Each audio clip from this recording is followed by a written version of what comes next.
Vision செய்திகளுக்காக ஆனந்தி. விரிவான செய்திகளை காணும் முன் இன்றைய முக்கிய செய்திகள்.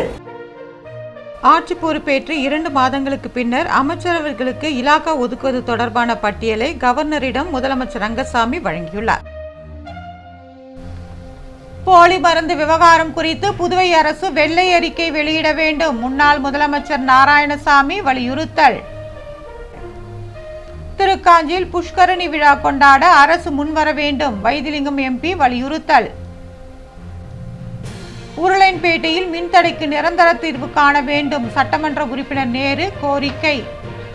ஆட்சி பொறுப்பேற்று 2 மாதங்களுக்கு பின்னர் அமைச்சரவர்களுக்கு இலாகா ஒதுக்குவது தொடர்பான பட்டியலை கவர்னரிடம் முதலமைச்சர் ரங்கசாமி வழங்கியுள்ளார்.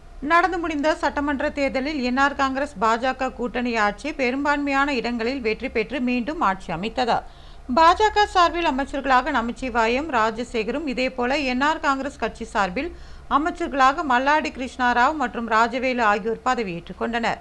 இதனிடையே சபாநாயகர் பதவி, உள்துறை அமைச்சர் உள்ளிட்ட பல்வேறு இலாக்காக்களை பாஜகவிற்கு ஒதுக்க முதலமைச்சர் ரங்கசாமியிடம் பாஜக வலியுறுத்தி வந்தது. இதற்கு முதலமைச்சர் ரங்கசாமி விருப்பம் தெரிவிக்கவில்லை. இதன் காரணமாக அமைச்சர்களுக்கு 2 மாதங்களாக இலாக்கா ஒதுக்கப்படாமல் இலாக்கா இல்லாத அமைச்சர்களாக வலம் வந்து கொண்டிருந்தனர். இந்நிலையில் முதலமைச்சர் ரங்கசாமி லோக்நிவாசில் கவர்னர் கைலாஷ்நாதனை சந்தித்து அமைச்சர்களுக்கு இலாக்கா ஒதுங்குவது தொடர்பான பட்டியலை வழங்கினார். தொடர்ந்து வெளியில் வந்த முதலமைச்சர் ரங்கசாமி அமைச்சர்களுக்கான இலாக்கா பட்டியலை கவர்னரிடம் அளித்ததாகவும் இலாக்கா தொடர்பான பட்டியலை கவர்னர் மாளிகை தெரிவிக்கும் என்றும் தெரிவித்தார். இன்றே அமைச்சர்களுக்கான இலாக்கா பட்டியல் வெளியாகும் என்ற தகவலும் வெளியாகியுள்ளது. போலி மருந்து விவகாரம் குறித்து புதுவை அரசு வெள்ளை அறிக்கை வெளியிட வேண்டும் என்று முன்னாள் முதலமைச்சர் நாராயணசாமி வலியுறுத்தியுள்ளார். முன்னாள் முதலமைச்சர் நாராயணசாமி செய்தியாளர்களை சந்தித்தார். அப்பொழுது அவர் புதுச்சேரியில் மீண்டும் போலி மருந்து ஆலை கண்டுபிடிக்கப்பட்டுள்ளதாகவும் 123 வகையான மருந்துகள் தயாரிக்கப்பட்டுள்ளது என்றார். போலி மருந்து விவகாரத்தில் புதுச்சேரி அரசு வெள்ளை அறிக்கை வெளியிட வேண்டும் என்று அவர் கேட்டுக்கொண்டார்.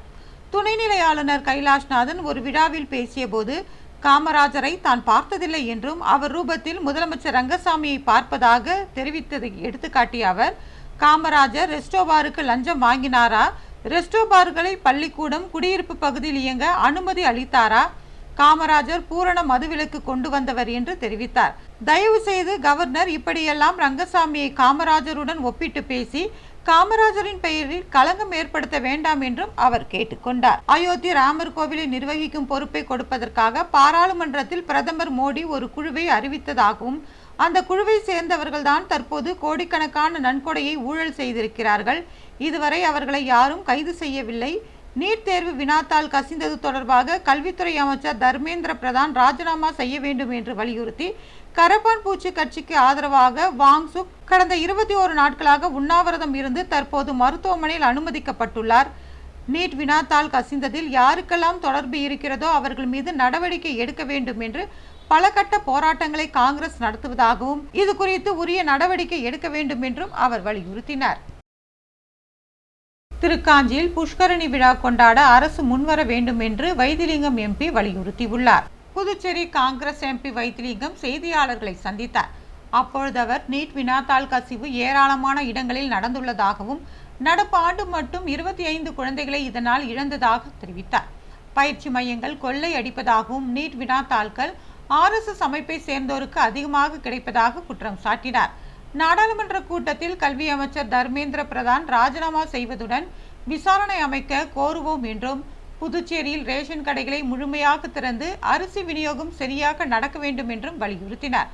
தற்போது ரேஷன் கடை ஊழியர்களுக்கு ஊதியம் தர வேண்டும் என்றும் மின்துறையில் ஸ்மார்ட் மீட்டர் பொருத்துகிறார்கள், அதற்கான தொகையை பயனீட்டாளர்களிடம் வசூலிக்க உள்ளார்களா, மின்துறையை தனியாரிடம் தரப்போகிறார்களா என்பது குறித்து முதலமைச்சர் தெரிவிக்க வேண்டும் என்றும் கேட்டுக்கொண்டார். தனியாரிடம் தர முதல் கட்ட நடவடிக்கை எடுக்கிறீர்களா என்பதற்கு கவர்னர் பதில் தர வேண்டும் என்றும் புஷ்கரணி விழா புதுச்சேரியில் திருக்காஞ்சியில் கொண்டாடப்பட வேண்டும் என்றும் வலியுறுத்தினார். இங்கு நடத்தாமல் ஏனாமில் நடத்த கொண்டு செல்வதாகவும் இதற்காக மத்திய அரசு ஒதுக்குவதாக தெரிவித்த 48 கோடி ரூபாயை புதுச்சேரியில் பயன்படுத்த வேண்டும் என்றும் அவர் கேட்டுக்கொண்டார். திருக்காஞ்சியில் 200 கோடி அளவிற்கு பெரிய விழாவாக புஷ்கர் விழா நடத்தப்பட வேண்டும் என்றும் இல்லாவிட்டால் இந்துக்களை புதுச்சேரி அரசு ஏமாற்றுவதாக அர்த்தம் என்றும் தெரிவித்தார். உருளையன்பேட்டையில் மின்தடைக்கு நிரந்தர தீர்வு காண வேண்டும் என்று சட்டமன்ற உறுப்பினர் நேரு கோரிக்கை விடுத்துள்ளார். புதுவை உருளையன்பேட்டை தொகுதிக்குட்பட்ட மறைமலை அடிகள் சாலை, புதிய பேருந்து நிலையம் மற்றும் வியாபார நிறுவனங்களும் தங்கும் விடுதிகளையும் சுற்றியுள்ள பகுதிகளில் அடிக்கடி மின்தடை ஏற்பட்டு வருகிறது. இது குறித்து அறிந்த உருளையன்பேட்டை சட்டமன்ற உறுப்பினர் நேரு என்கிற குப்புசாமி இன்று காலை மின்துறை தலைமை அலுவலகத்தின் தலைமை பொறியாளரை சந்தித்து பேசினார். அப்போது மின் பற்றாக்குறையை போக்கும் விதமாக மரப்பாலம் துணை மின் நிலையத்தில் இருந்து வரும் மின் இணைப்புகளை மாற்றி வெங்கடா நகர் துணை மின் நிலையத்தில் இருந்து உருளையன்பேட்டை தொகுதி முழுவதும் மின் விநியோகம் வழங்க நடவடிக்கை எடுக்க வேண்டும் என்று வலியுறுத்தினார். ஓரிரு மாதத்தில் நிறைவேற்றாவிட்டால் மக்களை திரட்டி போராட்டத்தில் ஈடுபட போவதாகவும் அவர் எச்சரித்தார். சேதராப்பட்டு தனியார் தொழிற்சாலையை கண்டித்து போராட்டம் நடத்த தொழிலாளர்கள் எச்சரிக்கை விடுத்துள்ளனர். புதுவை சேதராப்பட்டு பகுதியில் இயங்கி வரும் மைலம் இந்தியா பிரைவேட் லிமிடெட் நிறுவனத்தில் கடந்த 30 ஆண்டுகளாக பணியாற்றிய 5 தொழிலாளர்களை நிறுவனம் முன் அறிவிப்பின்றி திடீரென்று வேலையை விட்டு நீக்கியுள்ளது. இதனையடுத்து நிர்வாகத்தை கண்டித்து அந்த தொழிலாளர்கள் நலச்சங்க சார்பில் 50க்கும் மேற்பட்டோர் கடந்த 5 நாட்களாக தர்ணா போராட்டத்தில் ஈடுபட்டு வருகின்றனர். தொழிலாளர்கள் மீது பழிவாங்கும் நடவடிக்கையை கைவிட்டு வேலை நிறுத்தம் செய்த 5 தொழிலாளர்களின் குடும்ப நலன் மற்றும் கடந்த 30 ஆண்டுகளாக நிறுவனத்திற்கு அவர்கள் ஆற்றிய பணியினை கருத்தில் கொண்டு சக தொழிலாளர்களை மீண்டும் வேலைக்கு அமர்த்தும் வரை இந்த போராட்டம் தொடரும் என்று CITU தொழிலாளர் சங்க நிர்வாகிகள் தெரிவித்தனர். மரக்காணம் கந்தாடு பகுதியில் பெரியாண்டவர் சுவாமிக்கு பால்குட ஊர்வலம் நடைபெற்றதா? விழுப்புரம் மாவட்டம் மரக்காணம் அருகே கந்தாடு கிராமத்தில் அமைந்துள்ளது பெரியாண்டவர் கோவில். இக்கோவிலின் 2ஆம் ஆண்டு உற்சவ விழா மற்றும் பால்குட அபிஷேக விழா நடைபெற்றதா. இதனையொட்டி காலை முதல் சுவாமிக்கு பல்வேறு அபிஷேகங்கள் நடைபெற்றதா. கந்தாடு கிராமத்தில் உள்ள திரௌபதி அம்மன் கோவிலில் இருந்து 300க்கும் மேற்பட்ட பெண்கள் பால்குடங்களை சுமந்து சென்று பெரியாண்டவர் சுவாமிக்கு பாலாபிஷேகம் செய்தனர். நிகழ்ச்சியில் கந்தாடு மற்றும் சுற்றுப்புற பகுதிகளிலிருந்து ஏராளமான பொதுமக்கள் கலந்து கொண்டு சுவாமி தரிசனம் செய்தனர். விழாவிற்கான ஏற்பாடுகளை விழா குழுவினர் மற்றும் பொதுமக்கள் செய்திருந்தனர். உழவர்கரை அரசு தொடக்கப்பள்ளியில் மாணவர்களுக்கு இலவச சீருடை மற்றும் நலத்திட்ட உதவிகளை சட்டமன்ற உறுப்பினர் நாராயணசாமி வழங்கினார். புதுச்சேரி உழவர்கரை அரசு தொடக்கப்பள்ளியில் பயிலும் மாணவ மாணவியருக்கு பள்ளி சீருடைகள் மற்றும் கற்றல் உபகரணங்கள் வழங்கும் நிகழ்ச்சி நடைபெற்றது.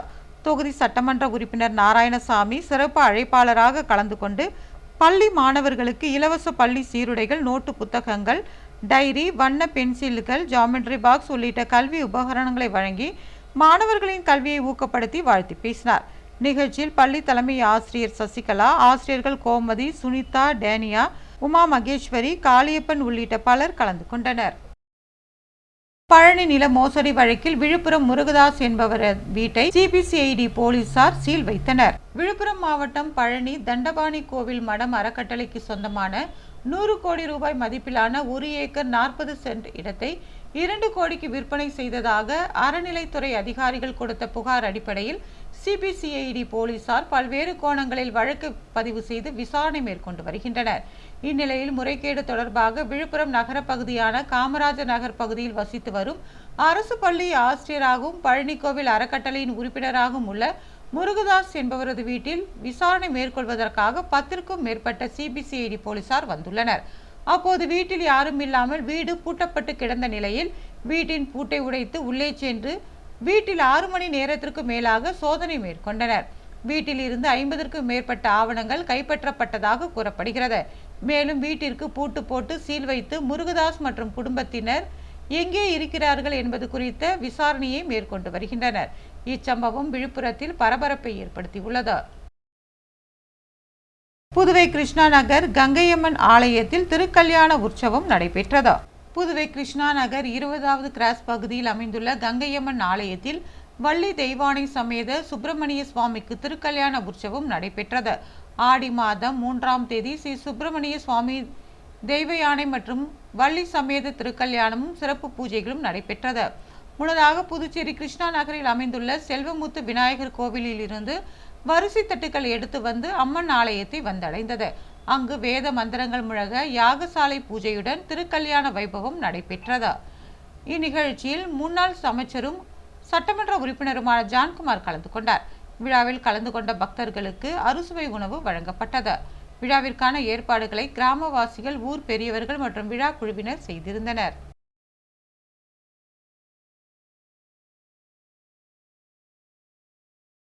அடுத்த 5 நாட்களுக்கு புதுவை மற்றும் காரைக்காலில் இடிமின்னலுடன் கூடிய மழை பெய்ய வாய்ப்புள்ளதாக வானிலை ஆய்வு மையம் தெரிவித்துள்ளது. புதுச்சேரியில் கடந்த சில நாட்களாக ஒரு சில இடங்களில் லேசான மழை பதிவாகியுள்ள நிலையில் பெரும்பாலான இடங்களில் வெயிலின் தாக்கம் அதிகரித்து காணப்பட்டது.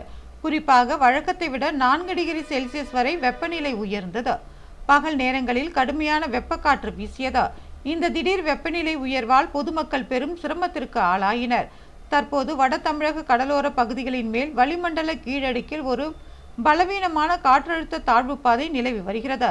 இதன் காரணமாக இன்று முதல் வரும் 24ஆம் தேதி வரையிலான அடுத்த 5 நாட்களுக்கு தமிழகம், புதுச்சேரி மற்றும் காரைக்கால் பகுதிகளில் ஒரு சில இடங்களில் இடிமின்னல் மற்றும் பலத்த காற்றுடன் கூடிய லேசானது முதல் மிதமான மழை பெய்யக்கூடும் என்று வானிலை ஆய்வு மையம் தெரிவித்துள்ளது. 25ஆம் தேதி தமிழகத்தின் ஓரிரு இடங்களிலும் புதுவை மற்றும் காரைக்கால் பகுதிகளிலும் லேசான மழை பெய்யும் என்றும் தெரிவிக்கப்பட்டுள்ளது. திரைப்பட நடிகர் பாக்யராஜுக்கு நடைபெற்ற நினைவேந்தல் நிகழ்ச்சியில் அவரது மகன் சாந்தனு பங்கேற்றார். புதுச்சேரி தட்டாஞ்சாவடி பகுதியில் உள்ள தனியார் ஹோட்டலில் அகில இந்திய சமூக நல அமைப்பு சார்பில் மறைந்த திரைப்பட இயக்குனரும் நடிகருமான பாக்யராஜுக்கு நினைவேந்தல் நிகழ்ச்சி நடைபெற்றது. அமைப்பின் தலைவர் செல்வராஜ் தலைமையில் நடைபெற்ற நிகழ்ச்சியில் சென்னை உயர்நீதிமன்ற நீதிபதி திலகவதி கோவிந்தராஜன் பாக்யராஜின் உருவப்படத்தை திறந்து வைத்து மலரஞ்சலி செலுத்தினார். தொடர்ந்து எழுத்தாளர் லேனா தமிழ்வாணன் பாக்யராஜின் எழுத்தாற்றல் குறித்தும், காரைக்கால் தூய தேற்றறிவு அன்னை ஆலய பங்குத்தந்தை பால்ராஜ்குமார் அவரது நினைவுகள் குறித்தும் உரையாற்றினர். மேலும் வெற்றி தமிழர் பேரவைத் தலைவர் கோவிந்தராஜ், முனைவர் உசேன் உள்ளிட்டோர் பாக்யராஜின் திரையுலக பங்களிப்பு மற்றும் திரைக்கதை ஆற்றல் குறித்து பேசினர்.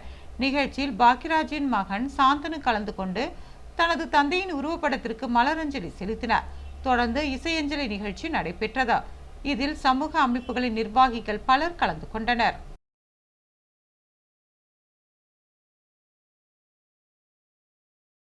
புதுச்சேரி உணவகம் ஒன்றில் கால்பந்து வடிவில் இட்லி தயாரிக்கப்பட்டுள்ளது. உலகம் முழுவதும் கோடிக்கணக்கான ரசிகர்களை பரபரப்பில் ஆழ்த்திய கால்பந்து உலகக்கோப்பை தொடர் நேற்று நடைபெற்ற இறுதிப் போட்டியுடன் நிறைவடைந்தது. விறுவிறுப்பான இறுதிப் போட்டியில் ஸ்பெயின் அணி சாம்பியன் பட்டத்தை வென்று ரசிகர்களின் கொண்டாட்டத்தை இரட்டிப்பாக்கியது. இந்த உலகக்கோப்பை கொண்டாட்டத்தை வித்தியாசமாக கொண்டாடும் வகையில் புதுச்சேரியின் பிரசித்தி பெற்ற சர்க்குரு தனியார் உணவகம் கால்பந்து வடிவில் இட்லி தயாரித்து வாடிக்கையாளர்களுக்கு விற்பனை செய்தது. கால்பந்தை போன்ற தோற்றத்தில் வடிவமைக்கப்பட்ட இந்த சிறப்பு இட்லி குழந்தைகள் முதல் கால்பந்து ரசிகர்கள் வரை அனைவரின் கவனத்தையும் ஈர்த்தது. உணவகத்தில் விற்பனை அமோகமாக நடைபெற்றது. உலகக்கோப்பை உற்சாகத்தை உணவின் மூலம் கொண்டாடிய அந்த புதுமையான முயற்சி சமூக வலைதளங்களிலும் வரவேற்பை பெற்றுள்ளது. புதுவை முதலமைச்சர் ரங்கசாமியை கண்டித்து அனைத்திந்திய இளைஞர் பெருமன்றம் சார்பில் ஆர்ப்பாட்டம் நடைபெற்றது. புதுச்சேரி அமைச்சர்களுக்கு உடனடியாக துறைகளை ஒதுக்கி முழுமையான நிர்வாகத்தை செயல்படுத்த வேண்டும், மக்கள் வரிப்பணத்தை வீணடிப்பதை அரசு நிறுத்த வேண்டும், முதலமைச்சர் ரங்கசாமி இதற்கு பொறுப்பேற்க வேண்டும் என்பன உள்ளிட்ட கோரிக்கைகளை வலியுறுத்தி அனைத்திந்திய இளைஞர் பெருமன்றம் புதுச்சேரி மாநில குழு சார்பில் அமைச்சர்களுக்கு வேலை வழங்க கோரி ஆர்ப்பாட்டம் நடைபெற்றது. மாநில மற்றும் மாவட்ட நிர்வாகிகள், இளைஞர்கள், தொண்டர்கள் திரளாக பங்கேற்று அமைச்சர்களுக்கு துறைகள் ஒதுக்கப்படாததால் அரசு நிர்வாகம் பாதிக்கப்பட்டுள்ளதாகவும், பல்வேறு அரசு திட்டங்கள் தாமதமடைந்து மக்கள் சிரமத்திற்கு ஆளாகுவதாகவும் தங்களது கண்டனத்தை பதிவு செய்தனர். ஓட்டு வாங்கிய அமைச்சர் எல்லாம் அங்க இங்க சுத்துறாங்க. அடிப்படை உரிமைகளை செய்யாம சுத்துறாங்க. கண்டிக்கின்றோம்.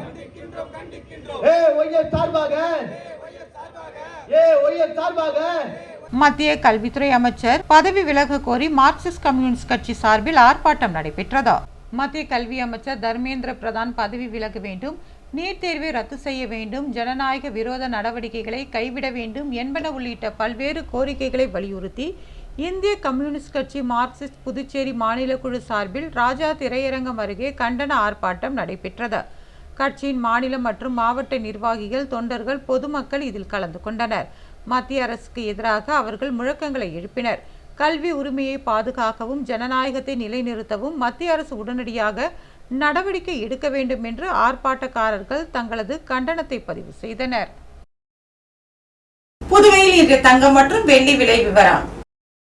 தங்கம் 1 கிராம் 13,150 ரூபாய். ஒரு சவரன் தங்கம் 1,05,200 ரூபாய். வெள்ளி 10 கிராம் 2,290 ரூபாய். மீண்டும் இன்றைய முக்கிய செய்திகள். ஆட்சி பொறுப்பேற்று 2 மாதங்களுக்கு பின்னர் அமைச்சரவர்களுக்கு இலாகா ஒதுக்குவது தொடர்பான பட்டியலை கவர்னரிடம் முதலமைச்சர் ரங்கசாமி வழங்கியுள்ளார். போலி மருந்து விவகாரம் குறித்து புதுவை அரசு வெள்ளை அறிக்கை வெளியிட வேண்டும். முன்னாள் முதலமைச்சர் நாராயணசாமி வலியுறுத்தல். திருக்காஞ்சியில் புஷ்கரணி விழா கொண்டாட அரசு முன்வர வேண்டும். வைத்திலிங்கம் எம்பி வலியுறுத்தல். உருளையன்பேட்டையில் மின்தடைக்கு நிரந்தர தீர்வு காண வேண்டும். சட்டமன்ற உறுப்பினர் நேரு கோரிக்கை. இத்துடன் செய்திகள் நிறைவு பெறுகிறது. வணக்கம்.